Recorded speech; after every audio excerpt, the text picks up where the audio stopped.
ভাবুন তো, একজন মানুষ যার ঘরে চুলায় আগুন জ্বলে না, যার সন্তান ক্ষুধায় কাঁদে, যার পকেটে আছে শুধু 3টি মুদ্রা, সেই মানুষটির জীবনে এমন কিছু ঘটলো যা শুনলে আপনার চোখ ভিজে যাবে।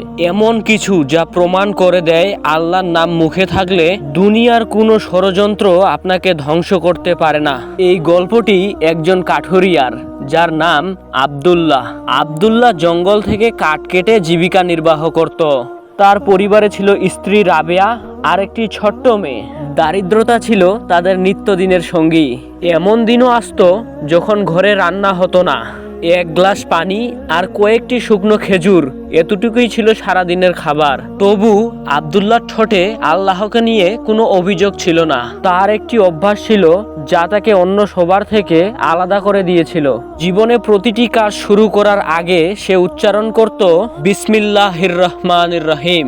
ঘুম ভাঙলে বিসমিল্লাহ, হাতে কুঠোর তুলে নিলেও বিসমিল্লাহ, এমনকি জুতো পরলেও বিসমিল্লাহ বলে পড়তো। আবার এক চুমুক পানি খেলেও তার মুখে থাকতো এই পবিত্র বাক্যটি। তার বিশ্বাস ছিল গভীর, যে কাজ আল্লাহর নাম দিয়ে শুরু হয় সেখানে শয়তানের প্রবেশাধিকার নেই এবং কাজে নেমে আসে বরকত। সেই গ্রামের মাঝে দাঁড়িয়েছিল এক জমকালো প্রাসাদ।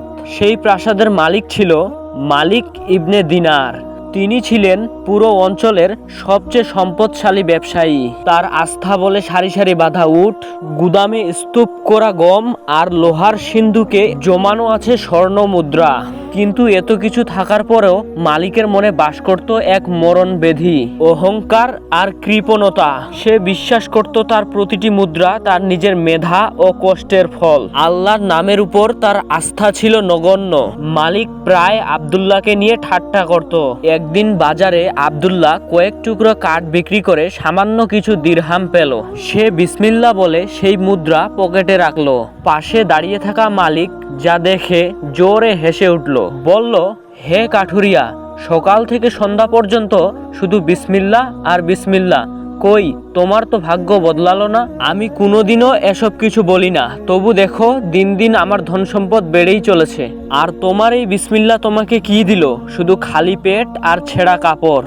আব্দুল্লাহ শান্ত দৃষ্টিতে তার দিকে তাকালো, হালকা একটু হাসলো, তারপর বলল, আপনি গুনছেন সম্পদের পরিমাণ আর আমি অনুভব করছি সম্পদের বরকত। আমার সেই সামান্য শুকনো রুটিতে যে প্রশান্তি আছে সেটি আপনার সোনার থালায় সাজানো খাবারেও নেই। বিসমিল্লাহ হয়তো আমার দারিদ্রতা মুছে দেয়নি, কিন্তু আমার কষ্টকে সহনীয় করে দিয়েছে। আব্দুল্লাহর আল্লাহর প্রতি এই ভীরুতা দেখে মালিক সিদ্ধান্ত নিল আব্দুল্লাহর এই আল্লাহর প্রতি বিশ্বাসকে চূর্ণ করে দেবে। তাই সে এমন এক ফাঁদ পাতল যেখান থেকে বেরোনো কোনো সাধারণ মানুষের পক্ষে সম্ভব নয়। পরের দিন সকালে মালিক আব্দুল্লাহকে প্রাসাদে ডেকে পাঠালো। আব্দুল্লাহ বিনয়ের সাথে সকাল সকাল প্রাসাদে উপস্থিত হলেন। মালিক মধুর গলায় বলল, আব্দুল্লাহ, তোমার সততা আমাকে মুগ্ধ করেছে। আমি পবিত্র হজ যাত্রা যাওয়ার সংকল্প করেছি। আমার কাছে একটি অমূল্য হীরের আংটি রয়েছে, পূর্বপুরুষের স্মৃতি। আমি চাই আমি ফিরে না আসা পর্যন্ত তুমি এটি তোমার কাছে আমানত হিসেবে রাখো। তুমি আল্লাহ ভীরু মানুষ, তাই তোমাকে এই বিশ্বাস করছি। আব্দুল্লাহ সরল হৃদয়ে সম্মতি জানালো, বলল, জি, আমি প্রাণ দিয়ে হলেও এই আমানত রক্ষা করব। মালিক আঙুল থেকে ঝকঝকে হীরের আংটিটি খুলে আব্দুল্লাহকে দিল। আব্দুল্লাহ এটি গ্রহণ করলো এবং বিসমিল্লাহ বলে কোমরের কাপড়ে যত্নে বেঁধে নিল। বাড়ি ফিরে সে তার স্ত্রী রাবেয়াকে সবকিছু জানালো। বলল, এই আংটিটি আমার কাছে আমানত রাখা হয়েছে। আমানতের বিশ্বাসঘাতকতা আমার পক্ষে সম্ভব নয়, তাই এটি খুব যত্নে রেখো।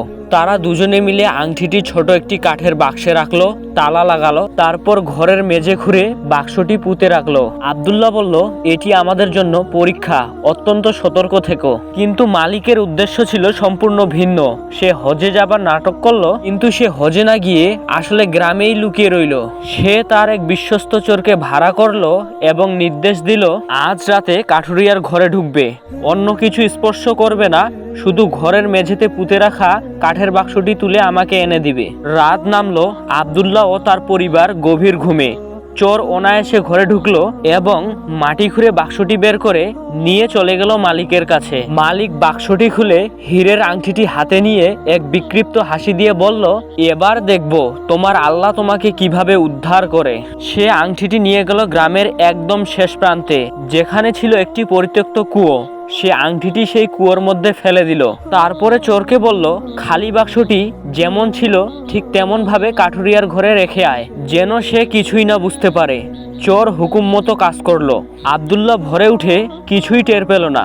তার দৃঢ় বিশ্বাস, আমানত যেখানে রেখেছি সেখানেই আছে। কয়েক সপ্তাহ কেটে গেল।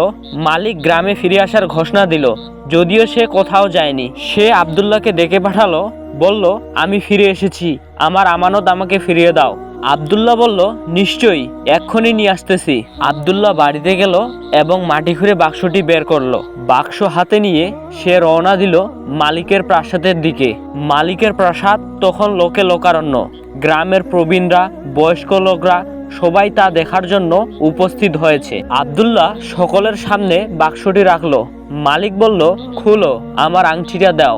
আব্দুল্লাহ বিসমিল্লাহির রহমানির রহিম বলে তালাটি খুলল। খুলে দেখলো বাক্সটি সম্পূর্ণ খালি, ভিতরে কিচ্ছু নেই। তা দেখে আব্দুল্লাহর মাথার উপর যেন আসমান ভেঙে পড়ল। সে বলল, কোথায় গেল? এখানেই তো রেখেছিলাম। মালিক তা দেখে চিৎকার দিয়ে বলল, চোর, ভণ্ড, মুখে মুখে আল্লাহর নাম কিন্তু ভিতরে শয়তানি। আরো বলল, তুমি আমার আংটি আত্মসাৎ করেছো। আমি তোমার উপর আস্থা রেখেছিলাম আর তুমি বিশ্বাসঘাতকতা করলে। সারাক্ষণ মুখে আল্লাহর নাম আর হৃদয়ে শয়তানের বাস। উপস্থিত সবাই আব্দুল্লাহকে তিরস্কার করতে লাগলো। কেউ বলল, এত দামি জিনিসের লোভ সামলাতে পারেনি বেচারা। মালিক বিচারকের কাছে গেল।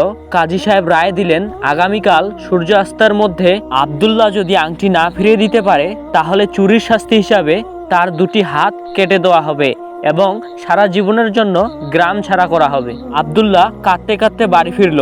রাবেয়া সব শুনে বলল, আল্লাহর শপথ, আমরা চুরি করিনি।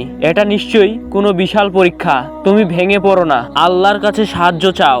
আব্দুল্লাহ মাটিতে সেজদায় পড়ে সারা রাত অশ্রু ঝরালো। বলল, হে আমার প্রতিপালক, আমি তোমার নামেই আমানত গ্রহণ করেছিলাম।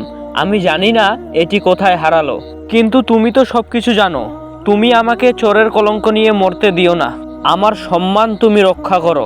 ভোর হলো, সূর্য অস্তের আগেই বিচার হবে। ঘরে কোনো খাবার নেই। রাবেয়া বলল, বাজারে যাও, বাচ্চাদের জন্য কোনো একটা আনো। আল্লাহ যা করবেন ভালোই করবেন।